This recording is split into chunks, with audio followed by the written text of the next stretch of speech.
नगर निकाय चुनाव में एक बार फिर जो पेच हैं वो फंसता नज़र आ रहा है और ये पेच पटना हाईकोर्ट में ही फंस गया है। कई जो कानूनी झमेले हैं वो इस नगर निकाय चुनाव में देखने को मिल रहे हैं।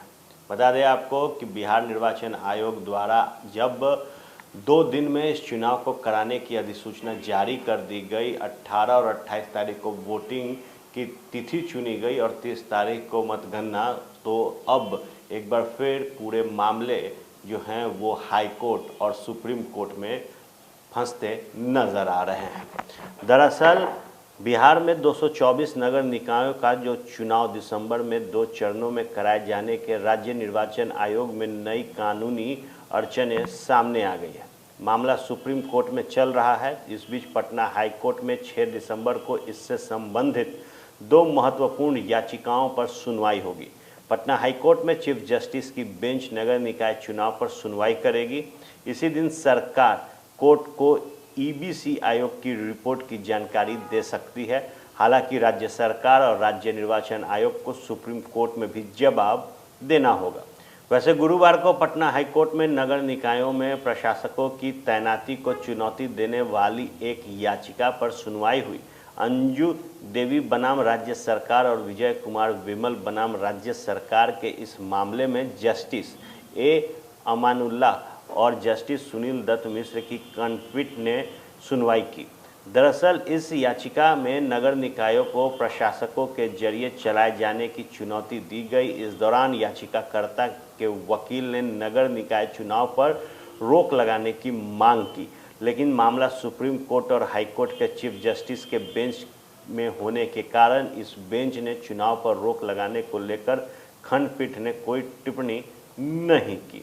अब नगर निकायों में प्रशासक नियुक्ति किए जाने के आदेश को चुनौती देने वाली याचिका के साथ साथ डिप्टी मेयर के पद पर आरक्षण से संबंधित याचिका पर 6 दिसंबर को मुख्य न्यायाधीश की बेंच में सुनवाई होगी। गुरुवार को जस्टिस ए अमानुल्लाह की बेंच में राज्य सरकार की ओर से कहा गया कि नगर निकायों में अति पिछड़ों को आरक्षण देने के संबंध में अति पिछड़ा वर्ग आयोग की रिपोर्ट आ गई है। सरकार का पक्ष रखते हुए एडवोकेट जनरल ललित किशोर ने कोर्ट को बताया कि राज्य निर्वाचन आयोग ने चुनाव की तिथि की घोषणा कर दी। सुनवाई के दौरान अदालत ने नगर विकास विभाग के प्रधान सचिव भी मौजूद रहे। तो निश्चित तौर पर जो तस्वीरें इस वक्त नगर निकाय चुनाव को लेकर देखी जा सकती है, ऐसे में एडवोकेट जनरल ललित किशोर ने कोर्ट को आगे ये भी बताया कि नगर निकाय चुनाव को लेकर निर्वाचन आयोग ने 30 नवंबर को अधिसूचना जारी कर दी। इसके अनुसार 18 दिसंबर को पहले चरण और 28 दिसंबर को दूसरे चरण का चुनाव जो है वो कराया जाएगा। 31 दिसंबर तक चुनाव की प्रक्रिया पूरी कर ली जाएगी। एडवोकेट जनरल ने कोर्ट से कहा कि अति पिछड़ा वर्ग आयोग की रिपोर्ट भी आ गई है। राज्य सरकार की ओर से कोर्ट से आग्रह किया गया है, चूंकि इससे संबंधित मामले की सुनवाई मुख्य न्यायाधीश की अध्यक्षता वाली खंडपीठ में होनी है। ऐसे में ये कोर्ट उस सुनवाई के बाद इस मामले की सुनवाई करे। हालांकि हाईकोर्ट में याचिका दायर करने वालों की ओर से बहस करते हुए अधिवक्ता SBK मंगल ने कोर्ट को बताया कि संविधान के प्रावधानों के अनुसार 5 वर्ष की अवधि समाप्त होने के पहले नगर निकाय चुनाव हर हाल में करा लेना है। बिहार में इसका पालन नहीं किया जा रहा। कई नगर निकायों में प्रशासकों द्वारा काम कराया जा रहा है। ये संवैधानिक तौर पर गलत है।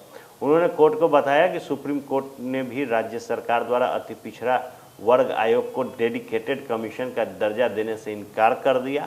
सरकार जिस रिपोर्ट की बात कर रही है उसमें कोई नई बात नहीं कही गई है और राज्य निर्वाचन आयोग पहले की अधिसूचना के आधार पर ही चुनाव करा रहा है। तो निश्चित तौर पर जिस चुनाव पर बीते 3 महीने से हर किसी की निगाहें टिकी है, नगर निकाय चुनाव को लेकर जो बाजार गर्म है, उसमें एक बार फिर जब अधिसूचना चुनाव से संबंधित जारी की गई, 2 दिन तय किए गए वोटिंग के लिए और 30 दिसंबर को जो इसकी वोटिंग की काउंटिंग है उसका दिन रखा गया, उसके बाद एक बार फिर पूरा मामला पटना हाईकोर्ट और सुप्रीम कोर्ट में फंसता नजर आ रहा है।